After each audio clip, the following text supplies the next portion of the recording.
I am Saurabh sir. बच्चों discussion करेंगे properties of determinant का जो प्रॉपर्टीज लगा है कैसे सॉल्व करते हैं, क्योंकि अगर आप हर एक डिटर्मिनेंट को आप सॉल्व करने लगोगे तो काफ़ी कॉम्प्लिकेटेड हो जाएगा। लेकिन अगर उस डिटर्मिनेंट में बच्चों आप प्रॉपर्टीज लगाओगे तो क्विक सॉल्व हो जाएगा, क्योंकि हर एक डिटर्मिनेंट को अगर आप एक्सपांड करोगे तो काफ़ी टाइम भी लगेगा और कैलकुलेशन काफ़ी लंबा चौड़ा हो जाएगा, जो कि आपका आंसर मैच नहीं करेगा। लेकिन अगर आप प्रॉपर्टीज लगाओगे तो डायरेक्ट वही आंसर आएगा। जैसे ज़्यादातर बोर्ड एग्जाम आपको डिटर्मिनेंट का क्वेश्चन प्रूव्ड करने के लिए देता है, और अगर प्रूव्ड करने के लिए देता है तो आपको प्रॉपर्टीज लगाना ज़्यादा बेटर रहेगा। प्रॉपर्टीज लगाओगे आंसर जल्दी आएगा, नहीं लगाओगे तो भी आंसर आएगा लेकिन काफ़ी कॉम्प्लिकेटेड हो जाएगा। और जो भी बच्चे यूट्यूब चैनल को सब्सक्राइब नहीं किया जरूर सब्सक्राइब कीजिए, अपने दोस्तों में शेयर कीजिए। और जो लाइव क्लासेस बच्चों ज्वाइन करना चाहते हैं लाइव क्लासेस ज्वाइन कर सकते हैं, व्हाट्सअप करो और आराम से लाइव क्लास में कनेक्ट हो सकते हो। तो बच्चों आते हैं प्रॉपर्टीज ऑफ डिटर्मिनेंट। बहुत लाजवाब प्रॉपर्टीज है बच्चों। प्रॉपर्टीज ऑफ डिटर्मिनेंट क्या सब प्रॉपर्टीज होता है, काफी सारा प्रॉपर्टीज बच्चों डिस्कशन करेंगे। बोर्ड पर्पज से भी डिस्कशन करेंगे, एडवांस लेवल पे भी डिस्कशन करेंगे। Properties of determinants. अब डिटर्मिनेंट्स का बच्चों क्या प्रॉपर्टीज होता है, तो सबसे पहला प्रॉपर्टीज बच्चों कि पूरा का पूरा रो को अगर आप कॉलम में चेंज कर दो दैट इज ए ट्रांसपोज। मतलब पूरा का पूरा रो को क्या किया, R1 को R2 कर दिए, R1 को कॉलम 1 कर दिया, R2 को कॉलम 2, R3 को कॉलम 3। मतलब सीधा समझो ना आप क्या कर रहे हो, ट्रांसपोज। अगर कोई डिटर्मिनेंट को आप ट्रांसपोज कर दो तो डिटर्मिनेंट में कोई फर्क नहीं पड़ेगा। तो सबसे पहला प्रॉपर्टीज बच्चों, properties number 1, if rows and columns are interchanged. और इंटरचेंज बच्चों आपस में चेंज होगा, मतलब रो कॉलम के पास जाएगा और कॉलम कहां जाएगा बेटा, रो के पास। तो रो और कॉलम जब आपस में चेंज हो जाएगा then value of determinants remain same. Then value of determinant will remains same. मतलब सेम रहेगा, कोई चेंजिंग नहीं होगा, पूरा का पूरा वही रह जाएगा बच्चों। अगर आप पूरा का पूरा रो को कॉलम में चेंज कर दोगे तो डिटर्मिनेंट में कोई फर्क नहीं पड़ेगा। रिमेन सेम बोलो या अनचेंज बोलो, विल रिमेन सेम या अनचेंज रहेगा। जैसे आप एग्जांपल लो, कोई आपका डेल्टा है, ये आपका है A1 A2 A3 B1 B2 B3 C1 C2 C3। अब ये डिटर्मिनेंट है और ये डिटर्मिनेंट मान लिए कि ये आपका डिटर्मिनेंट है। अब यहां से बच्चों क्या करते हैं, let delta is equal to, अब क्या करो डेल्टा डैश करो। और डेल्टा डैश करोगे तो हम आर आई को बच्चों किसमें चेंज करेंगे, सी आई में इंटरचेंज। मतलब इसी को बोला जाता है रो और कॉलम को आप इंटरचेंज करोगे, दैट इज ए ट्रांसपोज कर रहे हैं। तो ये A1 A2 A3 जो आपका हॉरिजॉन्टल है बच्चों, वो A1 A2 A3 क्या हो जाएगा, वर्टिकल। ये B1 B2 B3 जो आपका हॉरिजॉन्टल है वो वर्टिकल हो जाएगा, और C1 C2 C3 जो हॉरिजॉन्टल है वर्टिकल। तो सीधा आप समझो ना ट्रांसपोज कर रहे हैं। ट्रांसपोज का मतलब रो को क्या बना रहे हैं, कॉलम। मतलब A1 A2 A3 हॉरिजॉन्टल था तो vertical, B1 B2 B3 horizontal second row में तो सेकेंड कॉलम, थर्ड रो में तो थर्ड कॉलम में। तो सीधा इसको बोलो ना दैट इज ए ट्रांसपोज कर रहे हैं। अगर आप ट्रांसपोज करोगे तो ट्रांसपोज करने से डेल्टा में कोई फर्क नहीं पड़ेगा, डेल्टा डैश वही का वही रहेगा। आप इसको बच्चों टेक्निकली समझो। कुछ बच्चा क्या करता है, सर सॉल्व कर लेंगे तो आंसर मिला लेंगे, अगर आंसर बराबर आया तो हम लोग को पता चल जाएगा कि सर बराबर है। लेकिन इसको टेक्निकली समझो। मान लो पहले आप R1 के अबाउट खोल रहे हो, इसको किधर से खोल रहे हो, R1 के अबाउट। अगर आप R1 के अबाउट, क्योंकि डिटर्मिनेंट को आप R1 से खोलो, R2 से, R3 से, या कॉलम 1 कॉलम 2 किधर से भी खोल सकता है, रो वाइज खोलो या कॉलम वाइज, बस साइन कन्वेंशन का ध्यान रखना। तो अगर आप इसको रो वाइज खोलोगे तो यहाँ प्लस आएगा, यहाँ माइनस और यहाँ प्लस। लेकिन अगला वाला क्या हुआ है, जो आपका A1 A2 A3 जो हॉरिजॉन्टल था R1 में था वो कहाँ आ गया है, कॉलम 1 में।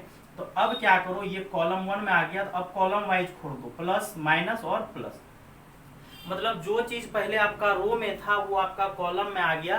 तो हम लोग पहले रो वाइज खोल रहे थे A1 A2 A3, अब उसको आप कॉलम वाइज खोल दो A1 A2 A3। क्या कोई आंसर में फर्क आएगा, उसको टेक्निकली समझो कि कोई फर्क नहीं पड़ेगा। पहले आप जिधर से एक्सपांड कर रहे थे अब रो वाइज ना एक्सपांड करके आप कॉलम वाइज एक्सपांड करो। सर अगर हम लोग रो वाइज ही एक्सपांड कर देंगे तब भी आंसर में कोई फर्क नहीं पड़ेगा। एक एग्जांपल अब बेटा लो तब जाके क्लियर हो जाएगा। आप डेल्टा बराबर ले लो 1 -1 0 4 -4 7 3 2 1, ये डिटर्मिनेंट ले लो। और आपको सबसे आसान लगता है सर रो वाइज ओपन करने में, तो आप रो वाइज ओपन कर दो। तो ये आप रो वाइज ओपन कर दो तो यहाँ पे बच्चों प्लस आएगा, यहाँ क्या आएगा, माइनस, प्लस फिर माइनस और फिर प्लस। तो आप प्लस माइनस प्लस ले लो, क्योंकि इसको रो वाइज ऑपरेशन करना है, रो वाइज खोलना है तो रो वाइज खोल दो। अब अगर आप 1 लोगे तो ये रो तो बंद होगा ही होगा, जो घेरे हैं R1 के अबाउट आप ओपन कर रहे हो, ध्यान से देखना बच्चों, जिसका कंसेप्ट क्लियर नहीं है क्लियर हो जाएगा। तो आप R1 के अबाउट खोल रहे हो तो R1 तो हमेशा बंद ही रहेगा, लेकिन 1 लिए हैं तो ये कॉलम 1 भी बंद हो जाएगा। तो बचेगा क्या, -4 7 2 1, फिर माइनस, क्योंकि प्लस के बाद माइनस। तो ये माइनस बच्चों हम लोग का कन्वेंशन है, लेकिन अगला वाला जो -1 है वो अपने लोग का -1 नंबर दिया हुआ है, लेकिन -1 कन्वेंशन में आएगा ही आएगा, कुछ बच्चा से मिस हो जाता है, लेकिन नहीं, ये माइनस आपका कन्वेंशन है और ये माइनस आपका नंबर है। अब जाके ये तो बंद होगा ही होगा, उसका सामने भी बंद हो जाएगा, तो ये भी बंद हो जाएगा और ये बंद हो जाएगा, ये बंद हो जाएगा। तो बचेगा क्या, 4 3 7 1 और फिर +0। तो जीरो वाले को तो खोलना ही नहीं है, क्योंकि जीरो के साथ कुछ भी लोगे तो वो मल्टीप्लाई होकर जीरो ही हो जाएगा। अब इसको ओपन करो, पूरा बिल्कुल बेसिक तरीके से एग्जांपल लेकर आपको समझा रहे हैं। अब ये आपका 1 हो गया और 1 हुआ, और ये -4 जाके आपका डायगोनल मल्टीप्लाई होगा, -4 1 से मल्टीप्लाई होगा -4, और 7 जाके 2 से मल्टीप्लाई होगा -14, फिर माइनस माइनस बेटा ये प्लस हो जाएगा +1, और ये 4 जाके आपका किससे मल्टीप्लाई होगा 1 से, तो ये 4, और 7 जाके 3 से मल्टीप्लाई होगा 21, और लास्ट में +0, और -4 और ये मिलके -18 हो जाएगा, और 4 में से अगर आप 21 सब्ट्रैक्ट करोगे तो -17 आएगा। तो फाइनल आंसर बच्चों आ गया -35। अब क्या करते हैं हम लोग, इसको ट्रांसपोज करते हैं। अब 9 हम लोग क्या करते हैं, RI को CI में चेंज करते हैं, मतलब रो को हम लोग कॉलम में चेंज करते हैं। तो एक नया डिटर्मिनेंट डेल्टा डैश मान लो। अब क्या करो, 1 -1 0 जो आपका पहला रो में था वो पहला कॉलम में आ जाएगा, 1 -1 0 पहला में, और 4 -4 7 ट्रांसपोज कर रहे हैं, सीधा बोलो ना ट्रांसपोज, तो यहाँ आ जाएगा। फिर अगला बच्चों क्या करेंगे, ये 3 2 1 आपका यहाँ आ जाएगा।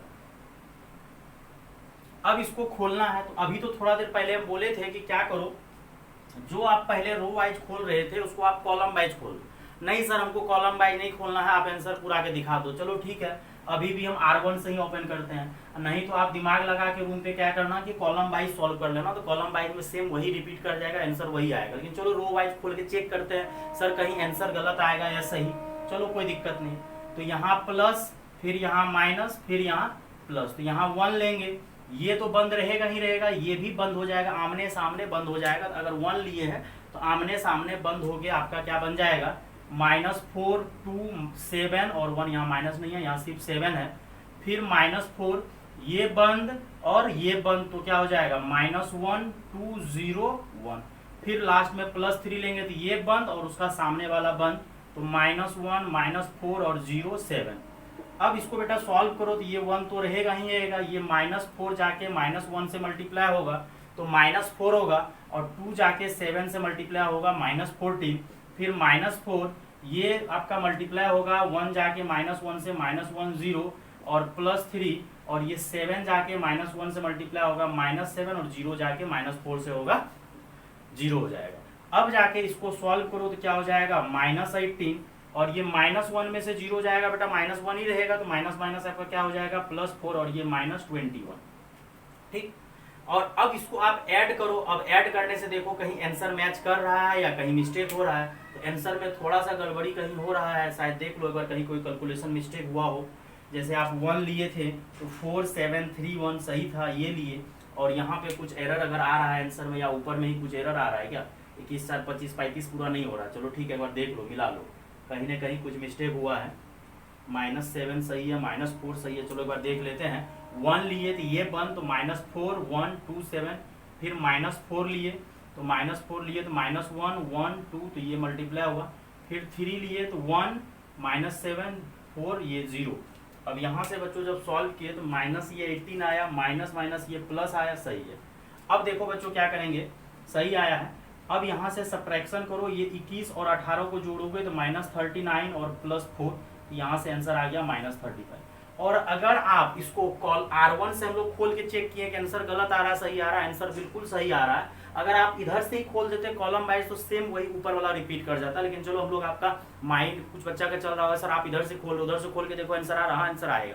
तो मतलब सीधा आप समझो सबसे पहला प्रॉपर्टीज कि अगर आप पूरा का पूरा रो और अगर पूरा का पूरा कॉलम को अगर आप चेंज करोगे तो कोई फर्क नहीं पड़ेगा। मतलब सीधा एक लाइन में समझ जाओ कि अगर आप ट्रांसपोज करोगे तो डिटर्मिनेंट का वैल्यू में कोई फर्क नहीं पड़ेगा, जो पहले डिटर्मिनेंट था अभी भी वही रहेगा। अगर पूरा का पूरा रो को अगर आप पूरा का पूरा कॉलम में चेंज करोगे तो कोई फर्क नहीं पड़ेगा बच्चों। ठीक है, अब इसको आगे फिर कंटिन्यू करते हैं। ये तो आपका पहला प्रॉपर्टीज हो गया कि सर पूरा का पूरा रो को अगर आप पूरा का पूरा कॉलम में चेंज करोगे तो डिटर्मिनेंट में कोई फर्क नहीं पड़ेगा। अब अगला प्रॉपर्टीज आता है कि अगर कोई दो रो को मतलब अगर कोई दो रो मतलब R1 को R2 के पास लेके जाएंगे और R2 कोई दो रो, इस बार तो पूरा का पूरा कॉलम को ना हम लोग चेंज कर दिए थे और पूरा का पूरा रो को हम लोग कॉलम में लेके चले गए तो डिटर्मिनेंट में कोई फर्क नहीं पड़ा। लेकिन इस बार हम लोग बच्चों क्या कर रहे हैं कि अगर हम लोग क्या करेंगे बच्चों कि पूरा का दो रो को मतलब कोई दो रो या कोई दो कॉलम को अगर आपस में चेंज करेंगे तो डिटर्मिनेंट के वैल्यू में प्लस माइनस का लफड़ा हो जाएगा।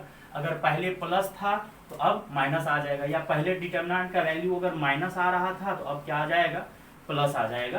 तो ये भी प्रॉपर्टीज आपका कभी कभी काम आएगा कि आपस में कोई दो रो को अगर आपस में कोई दो रो को या कोई दो कॉलम को चेंज करोगे तो डिटर्मिनेंट का वैल्यू में क्या फर्क पड़ जाएगा, प्लस माइनस का। अब देखो इफ एनी टू रोज या कॉलम का बात तो आएगा ही आएगा, जहां रो आएगा वहां कॉलम। मतलब अगर कोई दो रो या कोई दो कॉलम को are interchange then value of determinant will be change in sign only किसमें चेंज होगा, साइन में।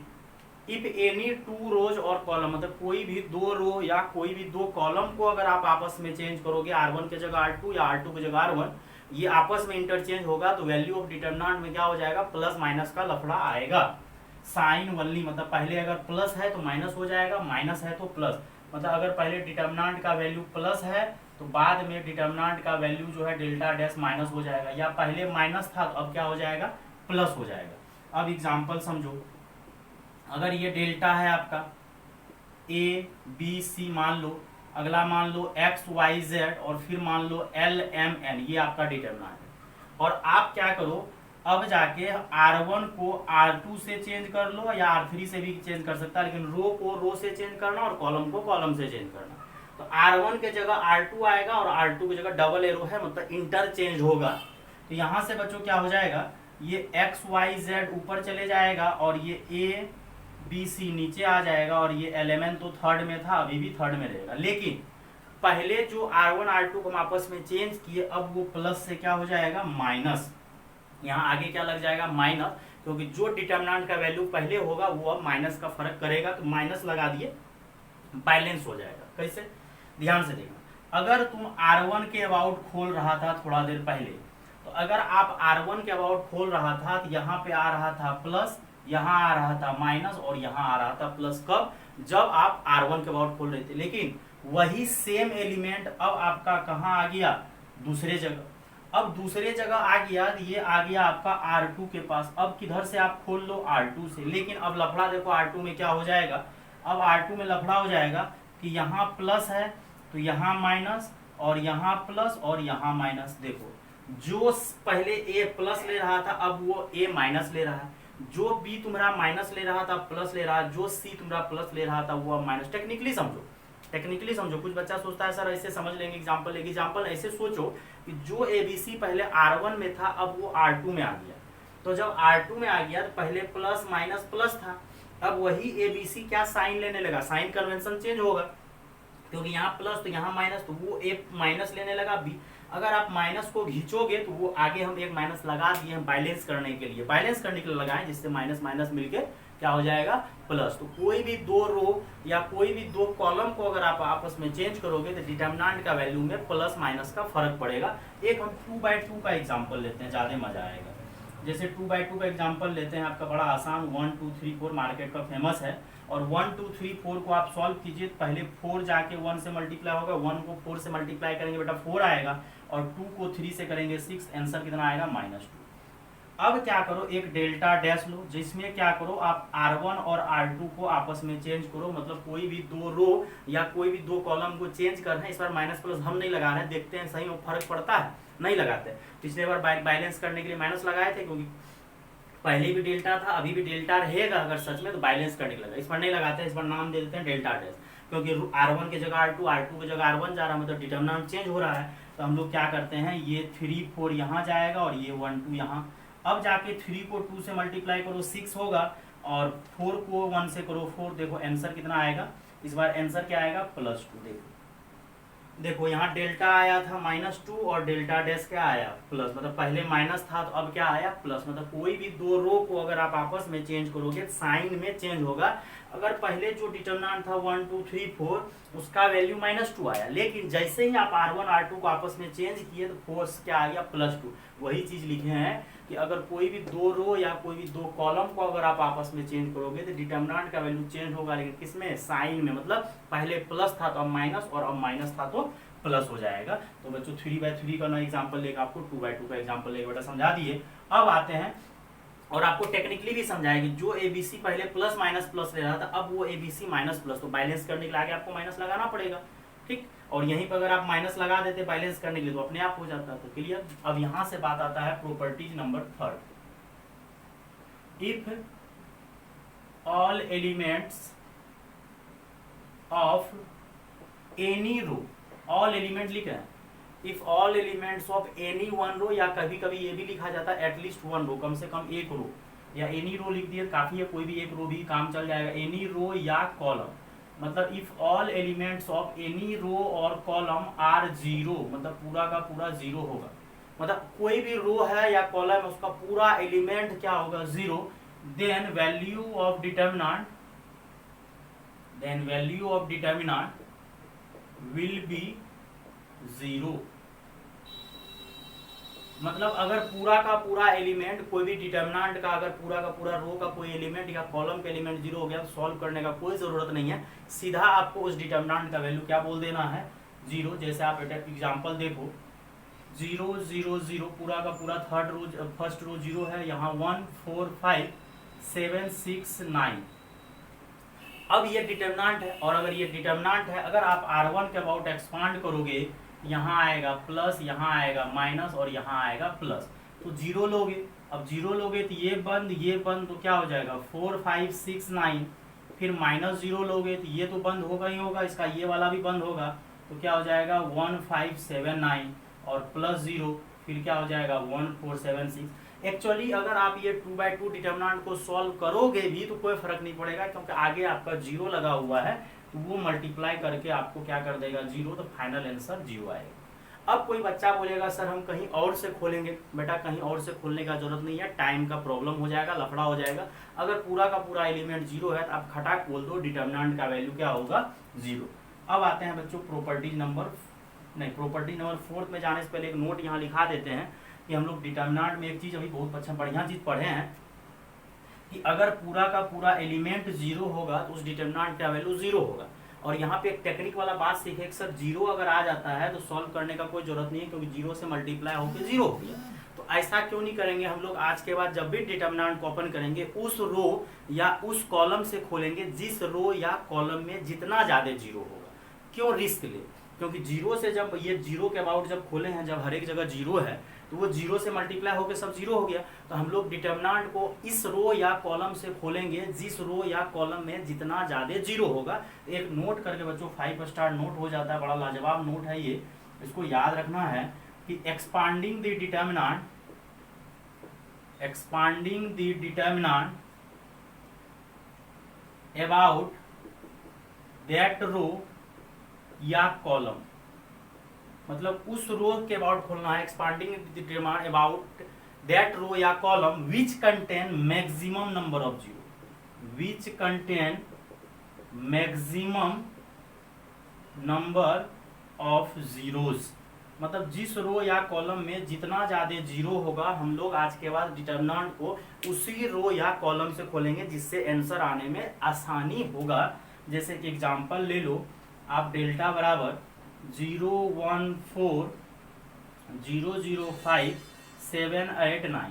अब आपके पास देखो एक तरीका है कि सर R1 से खोलिए, चलिए एक बार हम आपको R1 से खोल के दिखा देते हैं। ये आपका R1 है, तो अगर आप R1 से खोलना चाहोगे तो हमको कोई प्रॉब्लम नहीं है, आप R1 से ही खोल लो, लेकिन देखना R1 से खोलने में आपको एक ही जीरो टकरा रहा, लेकिन अगर आप R2 से खोलोगे तो आपको कितना जीरो पकड़ाएगा। लेकिन पहले ये क्लियर करते हैं ना कि सच में आंसर सर R1 से खोलो या R2 से खोलो, आंसर क्या सेम ही आएगा? हाँ, आंसर सेम आएगा। आप determinant is a value, matrix जो होता था बच्चों वो अरेंजमेंट होता था, लेकिन डिटर्मिनेंट जो होता है वो वैल्यू होता है। तो डिटर्मिनेंट को आप R1 से खोलो या R2 से खोलो, आंसर जो है बच्चों आपका सेम आएगा, उसमें कोई चेंजिंग नहीं आएगा। अब यहाँ से समझो, अगर R1 के अबाउट खोलेगा तो यहाँ पे हम लोग प्लस देंगे, यहाँ माइनस, और यहाँ ये कन्वेंशन है, और यहाँ से जीरो, तो जीरो के साथ लो ही मत, क्योंकि जीरो के साथ लेने से वो जीरो ही हो जाता है, मत लो, छोड़ दो। अब -1 लो। अब जब -1 लेगा तो ये बंद हो जाएगा, ये तो बंद होगा, ये भी बंद हो जाएगा, क्या बचेगा? 0579। तो आपका बचेगा क्या? 0579। फिर क्या हो जाएगा? ये बंद, ये बंद। अगर 4 लोगे तो क्या बचेगा बेटा? 0078, क्योंकि आप अगर 4 लोगे तो ये बंद और ये बंद।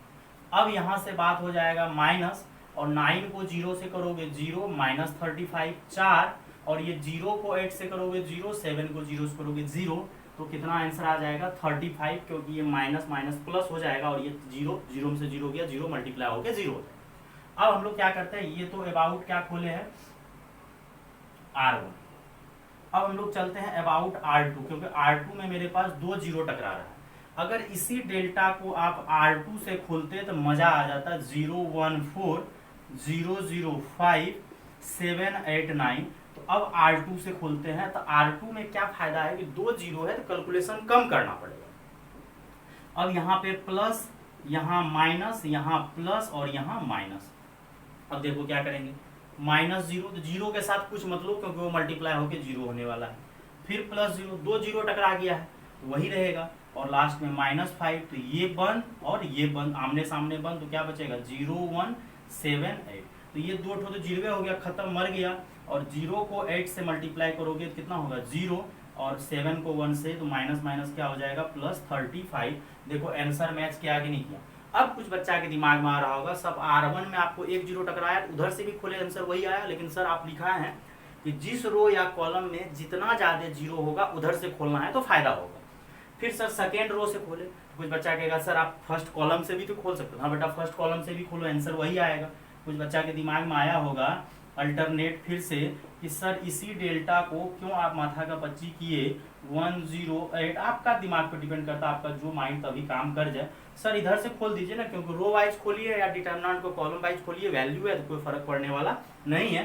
तो यहाँ पे प्लस, यहाँ माइनस और यहाँ प्लस, तो आप इधर से खोल लो, तो इधर से भी खोलोगे तो 2 ठो तो आपका 0 ही टकरा गया है, प्लस फिर -0 और लास्ट में 7, तो ये बंद, ये बंद, तो क्या बचेगा? 1405, और ये 7 और 1 को 5 से मल्टीप्लाई करेंगे, 5 - 0 तो कितना आ जाएगा? 35। तो किधर से भी खोलो आंसर वही आएगा, लेकिन जिस रो या कॉलम में जितना ज्यादा जीरो होगा हम लोग बच्चों उधर से खोलेंगे। इसको नोट करो बच्चों, फिर आगे कंटिन्यू करते हैं।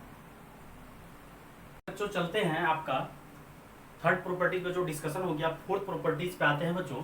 और फोर्थ प्रॉपर्टीज बड़ा लाजवाब ये भी है कि इफ एटलीस्ट 2 रो, या कभी भी एनी 2 रो भी बोल सकते हैं, लेकिन एटलीस्ट 2 रो का मतलब कोई भी कम से कम 2 रो या 2 कॉलम, कम से कम एटलीस्ट 2 रो या कॉलम्स आर आइडेंटिकल या प्रोपोर्शनल। अब देखो यहाँ पे एक चीज और लिखने वाली बात आता है कि सर इस तरह से लिखा जाए कि जैसे एनसीईआरटी में लिखता है if all elements of at least 2 रो। तो 2 रो अगर लिख दिए ना कि 2 रो या कॉलम आइडेंटिकल या प्रोपोर्शनल, इसका मीनिंग है वही कि कोरस्पोंडिंग एलिमेंट्स क्या होना चाहिए? प्रोपोर्शनल। अगर लिखना है तो यहाँ घुसा सकते हैं, बीच में घुसा दे सकते हैं कि इफ ऑल एलिमेंट्स ऑफ या कोरस्पोंडिंग एलिमेंट्स ऑफ एटलीस्ट 2 रो, लिखना है लिख दो। लेकिन वही बात हम लोग जब भी ये अंडरस्टूड बात है कि आपका जो है एटलीस्ट 2 रो मतलब रो को आइडेंटिकल कर रहे हैं, मतलब जगह वाले से बराबर, ये हमेशा मैट्रिक्स में भी हम बोले हैं। तो यहाँ लिखना लिख सकता है if corresponding elements of at least 2 रो, मतलब कोरस्पोंडिंग वही सेम जगह, जब भी ये सब बात आएगा सेम पोजीशन वाला कोरस्पोंडिंग।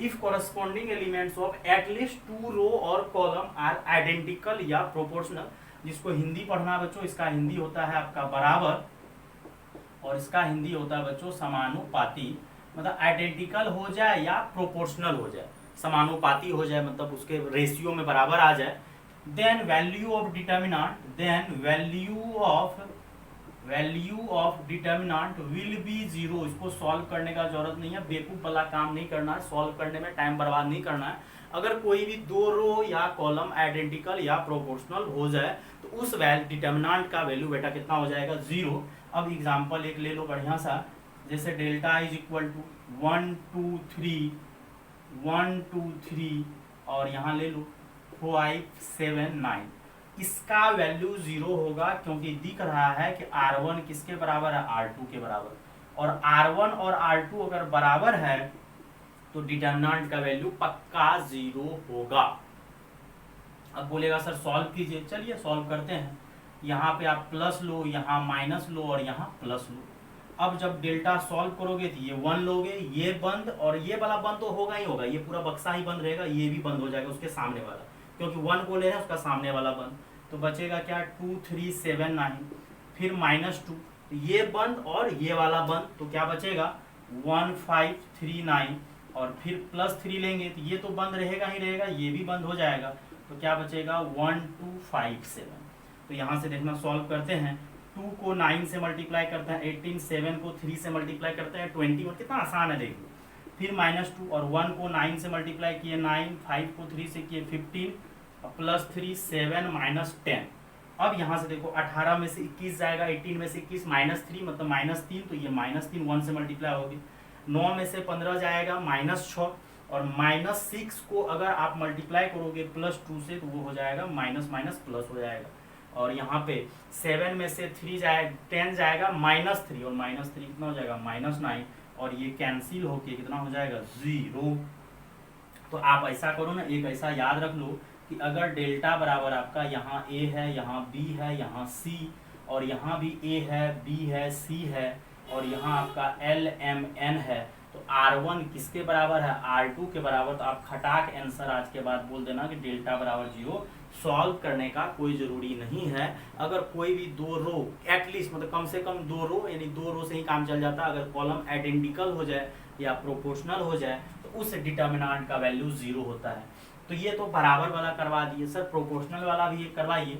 तो जैसे अगर आपका डेल्टा इस तरह से रहेगा कि जैसे यहाँ A, यहाँ B, यहाँ C, अगला क्या हो जाएगा KA, KB और KC, और यहाँ L M N, तो इसका वैल्यू भी आप 0 बोल दो, क्योंकि R2 जो है वो कितना गुना है R1 का, R2 जो है आपका वो R1 का ही सेम चीज है ABC, बस क्या किया है K से मल्टीप्लाई, इसी को समानुपाती और प्रोपोर्शनल बोला जाता है। इसका वैल्यू भी आप आंख बंद करके क्या बोल दो बेटा 0 बोल दो, खत्म। अगर एग्जांपल लेना है तो एक ले लेना, एग्जांपल सॉल्व कर लेना। जैसे एग्जांपल ले लो आप, डेल्टा बराबर जैसे हम ले लिए 1 3 5, अगला देते हैं x y z, और अगला दे देते हैं बच्चों आपको 2 6 10। अगर कोई बच्चा को दिख रहा होगा ये R1 और R3 बड़ा लाजवाब आदमी है। R1 जो है, R3 जो है वो R1 का कितना गुना है, 2 गुना है। क्यों? क्योंकि यहाँ 1 है तो यहाँ 2, यहाँ 3, यहाँ 6, यहाँ 5, यहाँ 10। इसका वैल्यू आप आंख बंद करके 0 बोल दो। अगर किसी बच्चा को सॉल्व करना है तो आप R1 के अबाउट क्या करो, प्लस माइनस प्लस लेके सॉल्व कर लो, कोई फायदा नहीं है, टाइम का बर्बादी होगा। तो ये था बच्चों आपका कि अगर कोई भी एटलीस्ट कम से कम अगर 2 रो या कॉलम आइडेंटिकल हो जाए या प्रोपोर्शनल हो जाए तो उस डिटर्मिनेंट का वैल्यू 0 होगा। सॉल्व करने का कोई जरूरत नहीं है, टाइम पास होगा उससे। ठीक, अब आते हैं बच्चों प्रॉपर्टीज नंबर 5। प्रॉपर्टीज नंबर बच्चों 5 क्या बोलता है कि अगर डिटर्मिनेंट के कोई भी, सुनो फिर लिखाएंगे फिर समझाएंगे, अगर डिटर्मिनेंट के किसी भी रो या कॉलम को, डिटर्मिनेंट के ऑल एलिमेंट, फिर वही आता है बात ऑल एलिमेंट, लेकिन अंडरस्टूड बात आप समझो ऑल एलिमेंट ही मल्टीप्लाई होगा। अगर कोई डिटर्मिनेंट के अगर ऑल एलिमेंट्स को अगर लेमडा से मल्टीप्लाई कर दे या के से मल्टीप्लाई कर दे तो उस डिटर्मिनेंट का वैल्यू भी किससे मल्टीप्लाई हो जाएगा, के से मल्टीप्लाई हो जाएगा। उस डिटर्मिनेंट का वैल्यू भी किससे मल्टीप्लाई हो जाएगा, के से। जब किसी भी रो या कॉलम के पूरा एलिमेंट को मल्टीप्लाई करेंगे तो ये आपका बच्चों प्रॉपर्टी नंबर 5 आ जाता है। if all elements of any रो या कॉलम, ये तो हमेशा लिखेंगे, जो काम रो के साथ होगा वही कॉलम के साथ भी हो सकता है। if all elements of any row or column are multiplied by non zero constant, बच्चों जीरो से नहीं करना है, नॉन जीरो कांस्टेंट लेमडा, मतलब लेमडा जो है आपका जीरो नहीं होना चाहिए, क्योंकि जीरो से मल्टीप्लाई करोगे तो पूरा डिटर्मिनेंट ही जीरो हो जाएगा, वो अपने लोग को हक नहीं है। इफ ऑल एलिमेंट्स, पूरा का पूरा एलिमेंट्स ऑफ एनी रो और column are multiplied by non zero constant lambda is not equal to zero, then value of determinant will be multiplied by lambda. मतलब अगर डिटर्मिनेंट भी लेमडा से multiply हो जाएगा अगर आप उसको लेमडा से मल्टीप्लाई करोगे।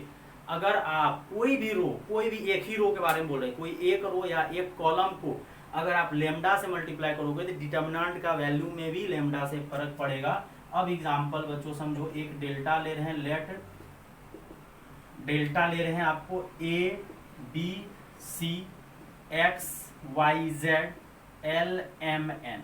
अब लेते हैं डेल्टा डैश। अब डेल्टा डैश क्या करते हैं हम लोग, R1 को क्या करते हैं, लेमडा से मल्टीप्लाई करते हैं। चलो ठीक है, अगर लेमडा से मल्टीप्लाई किया, lambda A lambda B lambda सी और एक्स वाई जेड और एल एम एन। अब जो ये डिटर्मिनेंट का वैल्यू आएगा, ये R1 का पूरा एलिमेंट में किससे मल्टीप्लाई हो गया है, लेमडा से, और हर एक मल्टीप्लाई होना चाहिए, कोई एलिमेंट बचना नहीं चाहिए उस रो का। R1 में किससे मल्टीप्लाई हो गया है, लेमडा से, तो नया डिटर्मिनेंट जो होगा वो भी किससे मल्टीप्लाई हो जाएगा, लेमडा से। ये फिक्स्ड है कि अगर आप लेमडा से मल्टीप्लाई किए हो तो लेमडा से डिटर्मिनेंट, मतलब उस डिटर्मिनेंट का जितना वैल्यू आएगा इसका लेमडा टाइम्स हो जाएगा। इसको समझो टेक्निकली। पहले भी आप खोल रहे थे तो ABC से खोल रहे थे, यहाँ प्लस आएगा, यहाँ माइनस, यहाँ प्लस। अभी भी इधर से ही खोलो, यहाँ प्लस, यहाँ माइनस, यहाँ प्लस। अब देखो फर्क क्या पड़ा है कि पहले जो है आपका ABC आ रहा था, टेक्निकली समझो, ऐसे नहीं बना रहे तब समझ रहे। अगर ABC आ रहा था, अगर टेक्निकली समझोगे तो यहाँ lambda A lambda B lambda सी आ रहा। अगर lambda A lambda B lambda सी आ रहा, इस बार जब खोलोगे तो आपका हर एक जगह लेमडा आने वाला था, अब लेमडा बाहर खींचो तो वही तो आएगा। अगर आप किसी दो रो में मल्टीप्लाई करोगे, अगर आप किसी दो रो में मल्टीप्लाई करोगे, lambda A lambda B lambda C lambda X lambda Y lambda Z और एक को छोड़ दो थर्ड वाले को, अब जो आएगा वो दो लेमडा कॉमन आएगा। ऐसे भी समझो, दो लेमडा, एक R1 से आएगा और एक R2 से कॉमन आएगा, वो लेमडा स्क्वायर के बराबर हो जाएगा।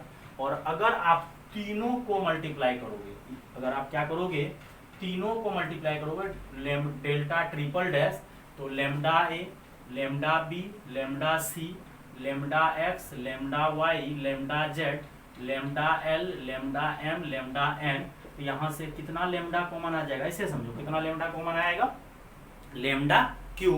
क्यों, क्योंकि अगर आपका लेमडा लेमडा, पहला रो से एक लेमडा, दूसरा रो से एक लेमडा और तीसरा रो से एक लेमडा, या कॉलम वाइज करो, तो अगर कोई डिटर्मिनेंट के किसी भी एक रो में मल्टीप्लाई करोगे लेमडा से तो लेमडा टाइम्स हो जाएगा। दो रो में मल्टीप्लाई किए हैं तो लेमडा स्क्वायर, तीन में मल्टीप्लाई किए, तीन ऑर्डर का है तो लेमडा क्यू। अब जो इसी प्रॉपर्टी जो आपका है कि अगर आप कोई डिटर्मिनेंट को अगर आप लेमडा से मल्टीप्लाई करते हो, कोई भी एक रो को, तो एक लेमडा कॉमन आता है, दो रो को मल्टीप्लाई करते हो दो लेमडा, और तीनों रो में आपका 3/3 था, लेमडा क्या हो गया था बच्चों, क्यू। अब इसी में बच्चों एक नोट करके बच्चों आप 5 स्टार नोट आप क्लियर कर लो। याद रखना है कि if N E square matrix of order n, कोई आपका स्क्वायर मैट्रिक्स है बच्चों, square matrix of order n, order square matrix लिख लो बच्चों, स्क्वायर मैट्रिक्स आपका ए है, कोई स्क्वायर मैट्रिक्स है जिसका ऑर्डर बच्चों आपका ए दिया हुआ है, तो यहां से बच्चों देन एक बड़ा अच्छा कंसेप्ट आ जाता है, देन लेमडा ए का डिटर्मिनेंट जो होगा वो बच्चों क्या हो जाएगा, लेमडा पे पावर क्या हो जाएगा, एन। अब इसको बच्चों अच्छे से आप क्लियर करके समझो कि अगर कोई आपका मैट्रिक्स है जिसका ऑर्डर एन है, अगर उस मैट्रिक्स का ऑर्डर एन है और लेमडा से मल्टीप्लाई हो रहा है, तो ये लेमडा आपका अंदर है।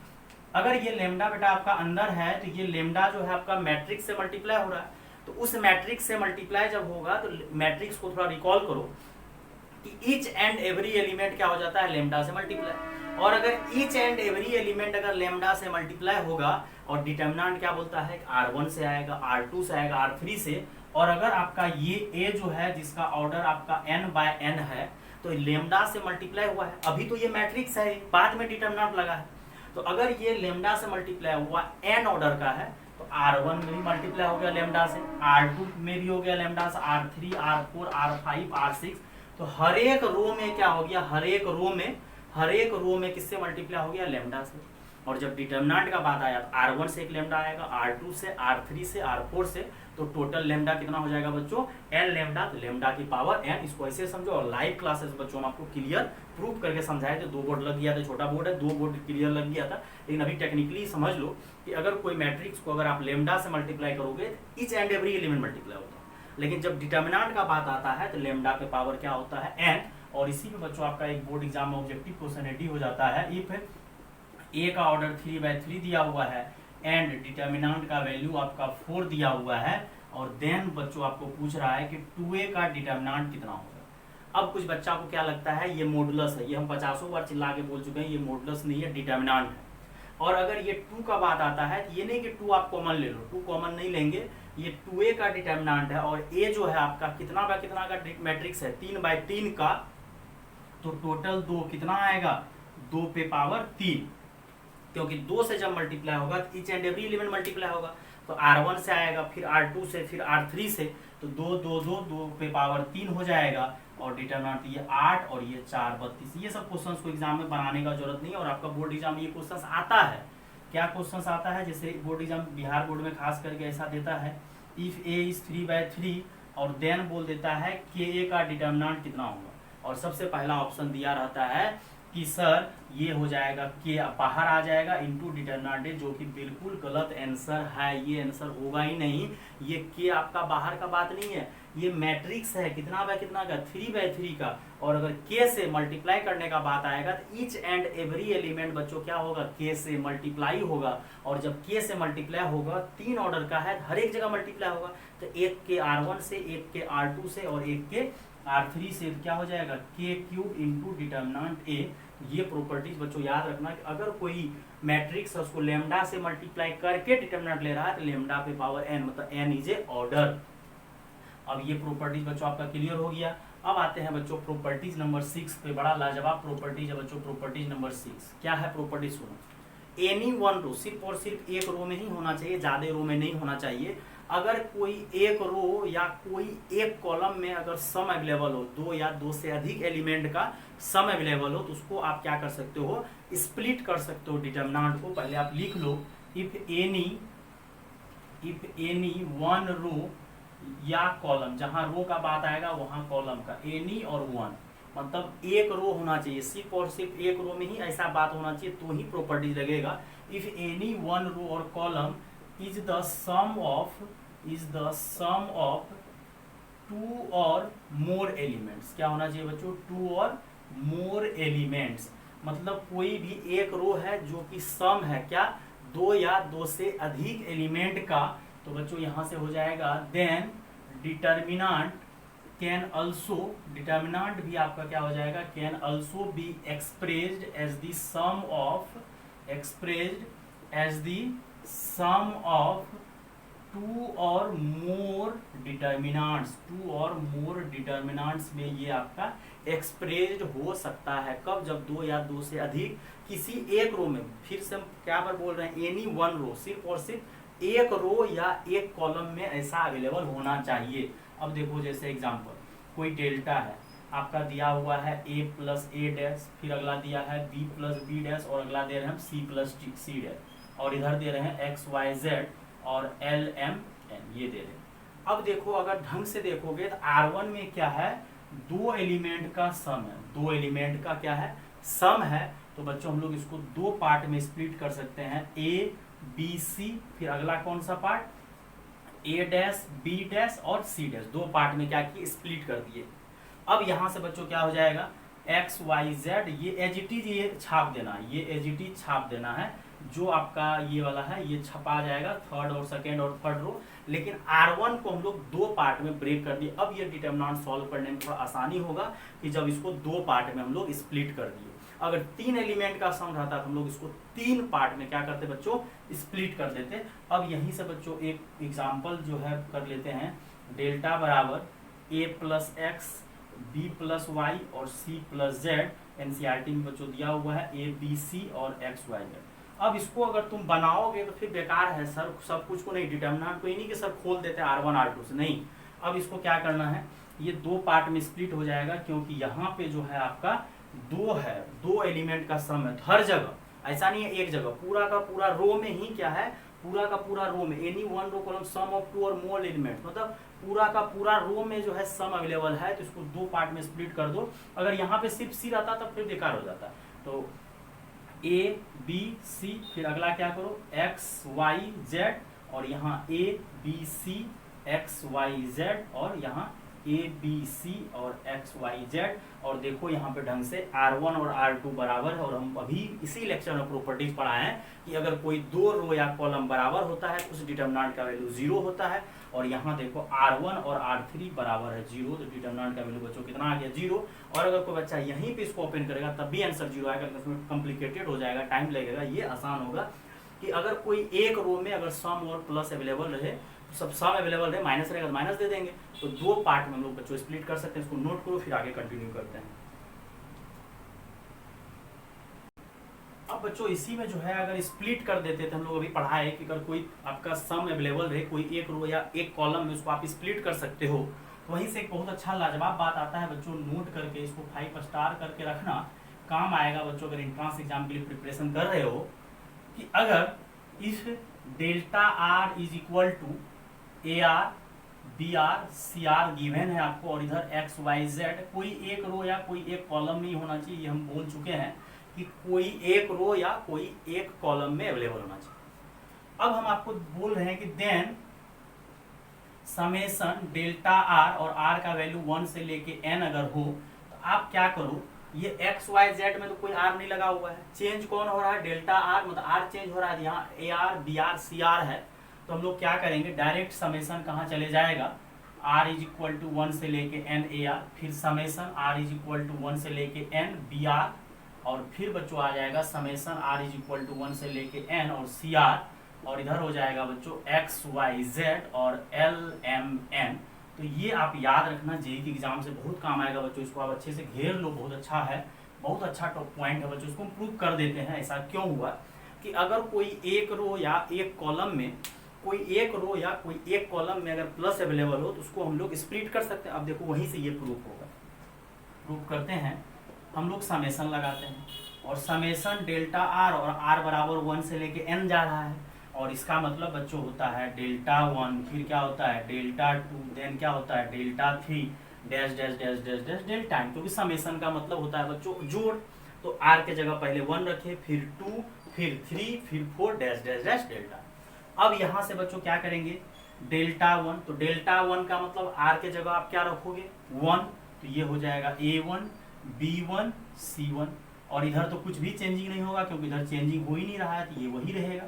फिर डेल्टा 2, तो डेल्टा 2 का मतलब r के जगह क्या रख देना है 2 रख देना है, तो a2 b2 c2 x y z l m n dash dash dash. इसी तरह से डेल्टा 3, r के जगह 3, r के जगह 4, और r के जगह बाद में क्या रखना है n रखना है, तो क्या हो जाएगा an bn cn, और इधर वही x y z और l m n। अब दिमाग लगाओ, थोड़ा उल्टा सोचो कि अगर कोई रो या कॉलम में सम अवेलेबल रहे, अगर बच्चों कोई एक रो या कॉलम में अगर सम अवेलेबल रहे बच्चों, तो हम लोग क्या कर सकते हैं, उसको स्प्लिट कर सकते हैं। क्या स्प्लिट किया हुआ को हम लोग अलग नहीं कर सकते हैं क्या? अगर स्प्लिट है तो उसको जोड़ सकते हैं। अगर कोई भी रो या कॉलम में सम अवेलेबल था तो उसको हम ब्रेक किए थे ना, अब ये ऑलरेडी ब्रेक है तो इसको समेट दो एक साथ, तो ये एक्स वाई जेड में तो कोई चेंजिंग नहीं आएगा, लेकिन यहाँ हो जाएगा क्या a1 plus a2 plus a3 plus dash dash dash an, फिर अगला क्या हो जाएगा b1 plus b2 plus b3 plus dash dash dash bn, उतना स्पेस नहीं है तो उतना नहीं लिखना, c1 c2 c3 dash dash dash cn, और इधर हो जाएगा बच्चों क्या x y z, और ये तो एज इट इज छाप देना है। तो इसी को बच्चों हम लोग क्या पढ़े हैं LMN, इसी को हम क्या बोले हैं, इसके जगह आप ये यूज नहीं कर सकते हो समेशन AR, और इसके जगह नहीं यूज कर सकते हो समेशन BR, और इसके जगह नहीं यूज कर सकते हो समेशन CR। तो मतलब अगर कोई एक रो या कोई एक कॉलम में आपको रहे अवेलेबल वेरिएबल, वेरिएबल मतलब AR BR CR, और अगर आपको समेशन करने बोले तो आप डायरेक्ट समेशन को क्या करो, एंटर मार दो वहां पे। अब आते हैं बच्चों प्रॉपर्टीज नंबर 7। ये सब बोर्ड पर्पज से बच्चों काम आता है, ऐसा मत सोचना कि काम ही नहीं आता है, सब बोर्ड पर्पज से काम आएगा, ये थोड़ा एंट्रांस के लिए ज्यादा काम आएगा। अब बच्चों 7th नंबर प्रॉपर्टीज क्या होता है कि if all elements of any row या column are multiplied by any non zero constant lambda, मतलब कोई रो का पूरा एलिमेंट को आप लेमडा से मल्टीप्लाई कर दो, देन कोई अगला रो में आप ऐड कर दो, तो डिटर्मिनेंट का वैल्यू में कोई फर्क नहीं पड़ता है। तो हम ऐसा करते हैं, ये अंग्रेजी छोड़ ही दो, एनसीईआरटी में देख लेना, ये 5 स्टार यही तो यूज होगा, यही तो यूज करना है पूरा डिटर्मिनेंट में। If all elements of any row या column are multiplied by non zero बच्चों लिखते हैं, हम हमेशा लिखते हैं नॉन जीरो कांस्टेंट, मतलब वो कांस्टेंट जो है आपका जीरो नहीं होना चाहिए, lambda is not equal to zero, मतलब कोई रो का पूरा एलिमेंट को आप बच्चों क्या करो, लेमडा से मल्टीप्लाई करो, नॉन जीरो, लेमडा जीरो नहीं होना चाहिए, अगर आप जीरो से मल्टीप्लाई करोगे पूरा जीरो हो जाएगा। And then added to corresponding ही होगा हमेशा, सेम पोजीशन वाले से जुड़ेगा, corresponding elements of any other row या column, then value of determinant remains same, वो जो रहेगा सेम रहेगा। मतलब अगर कोई रो का पूरा या कॉलम का पूरा एलिमेंट्स को आप मल्टीप्लाई करके किसी अदर रो में आप अगर जोड़ रहे हो, तो डिटर्मिनेंट का वैल्यू में कोई फर्क नहीं पड़ेगा।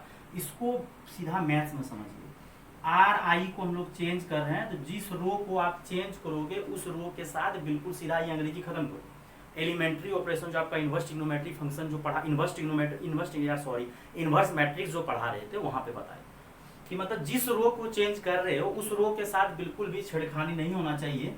तो आर आई के साथ चेंजिंग कर रहे हो तो आर आई के साथ बिल्कुल छेड़खानी नहीं होना चाहिए, और लेमडा क्या करना, आर जे के साथ जो करना है करो, मतलब जिस रो को आर आई को चेंज कर रहे हैं तो आर आई के साथ कुछ भी नहीं करना है, जिस रो को चेंज कर रहे हैं उस रो के साथ कुछ मत करो, अदर के साथ आप मल्टीप्लाई कर दो। और इसी तरह से या रो का ऑपरेशन रो से होगा या कॉलम का ऑपरेशन कॉलम से, और लेमडा सी जे।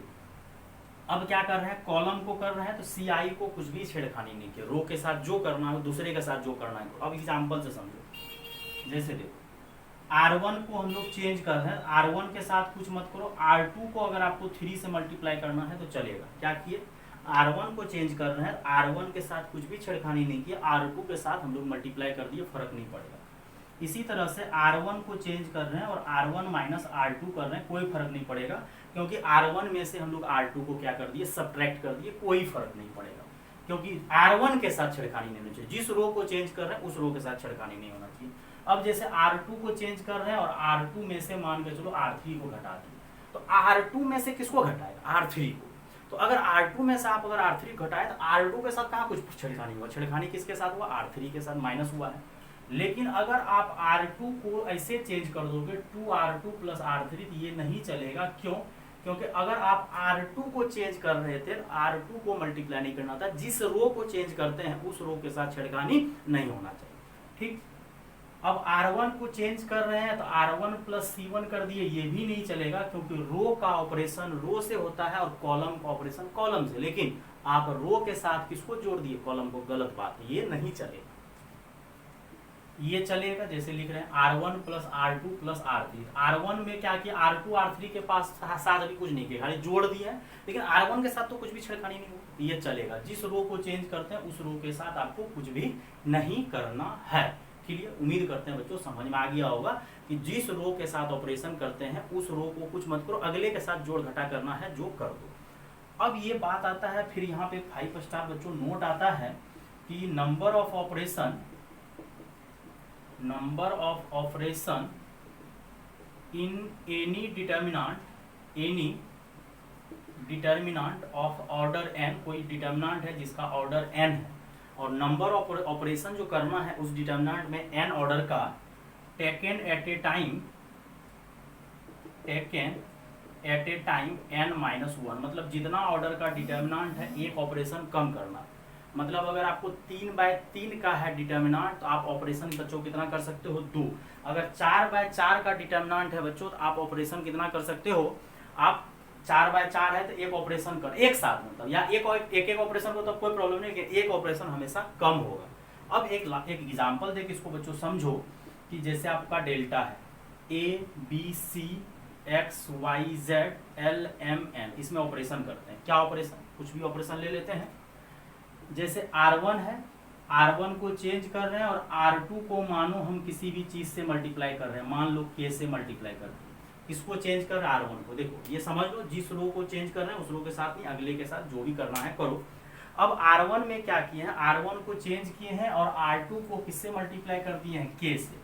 और जैसे ही R2 को बच्चों K से मल्टीप्लाई करके जोड़े हैं, तो यहाँ से देखो क्या देखते हैं, डिटर्मिनेंट का वैल्यू फर्क पड़ेगा, नहीं पड़ेगा फर्क, क्यों कभी पढ़े हैं, बस R1 के साथ छेड़खानी नहीं होना चाहिए। चलो करते हैं, तो ये हो जाएगा A प्लस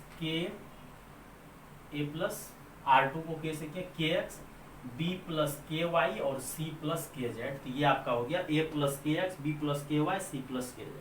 और इधर हो जाएगा बच्चों XYZ और LMN। और अब पिछला प्रॉपर्टीज का यूज करना पड़ेगा इसको प्रूव करने के लिए, कि अगर कोई भी एक रो या एक कॉलम में सम अवेलेबल रहे तो उसको आप दो पार्ट में ब्रेक कर सकते हो। तो दो पार्ट में ब्रेक कर दो, KX KY KZ, और नीचे वाला तो एजीटी छाप देना है, XYZ LMN XYZ और LMN, ठीक। और ध्यान से देखिए, ये तो आपका वही हो गया जो पीछे दिया हुआ था डेल्टा, ये अभी भी डेल्टा रहेगा। और यहाँ पे अगर ध्यान से देखो तो यहाँ पे आपका R1 जो है वो R2 का कितना गुना है, K गुना। और कुछ बच्चा को जो हम प्रॉपर्टीज पढ़ाए हुए थे, फोर्थ प्रॉपर्टीज, कि अगर कोई भी दो रो आइडेंटिकल हो जाए या प्रोपोर्शनल हो जाए, दोनों में बराबर होता है। आइडेंटिकल में भी बराबर होता है और प्रोपोर्शनल में भी। तो कुछ बच्चा अगर उस टाइम में हमने समझाया, तो अभी समझा देते हैं कि अगर आप यहाँ से K कॉमन लोगे, अगर आप यहाँ से K कॉमन लोगे, पता है क्या हो जाएगा, क्योंकि डिटर्मिनेंट में हुआ था कोई भी रो या कॉमन ले लिए K, तो K जब बाहर खींचोगे तो ये XYZ भी हो जाएगा, ये XYZ, इसीलिए 0 हो जाता है आइडेंटिकल में भी और प्रोपोर्शनल में भी, क्योंकि अगर आप K बाहर खींचोगे तो दोनों सेम हो जाएगा और आंसर क्या हो जाएगा, 0। क्या कोई फर्क पड़ा, ये डेल्टा के ही तो बराबर रहा। लेकिन याद रखिएगा, जितना ऑर्डर का डिटर्मिनेंट है एक ऑपरेशन कम होगा। हम लोग जैसे 3/3 ज़्यादा पढ़ेंगे तो ऑपरेशन 2 ही कर सकते हैं एक साथ, इससे ज़्यादा ऑपरेशन नहीं हो सकता है। और जिस रो को चेंज कर रहे हैं उस रो के साथ छेड़खानी नहीं होना चाहिए। R2 को चेंज कर रहे थे, R2 के साथ छेड़खानी हुआ, गलत हो गया। और रो का ऑपरेशन रो से करना है और कॉलम का ऑपरेशन बच्चों कॉलम से। ये बोर्ड पर्पज से आपका 7th प्रॉपर्टीज बच्चों डिस्कशन किया, और भी कुछ प्रॉपर्टीज नेक्स्ट लेक्चर में डिस्कशन करेंगे, जो कि इंट्रांस लेवल से ज़्यादा इंपॉर्टेंट रहेगा, इंट्रांस लेवल के लिए ज़्यादा इंपॉर्टेंट रहेगा, और बोर्ड में भी इंपॉर्टेंट रहेगा, उसको देख लेना। इंट्रांस के लिए ज़्यादा इंपॉर्टेंट, बोर्ड के लिए थोड़ा कम रहेगा इंपॉर्टेंट, तो बच्चों वो देख लेना। लेकिन पहले इसको आप अच्छे से देख लो, वो नेक्स्ट लेक्चर भी आपको देख लेना है। और यूट्यूब को जरूर सब्सक्राइब कीजिए जो नहीं किए, और शेयर कीजिए, और जो बच्चे लाइव क्लासेस ज्वाइन करना चाहते हैं लाइव क्लास ज्वाइन कीजिए। थैंक यू बच्चों।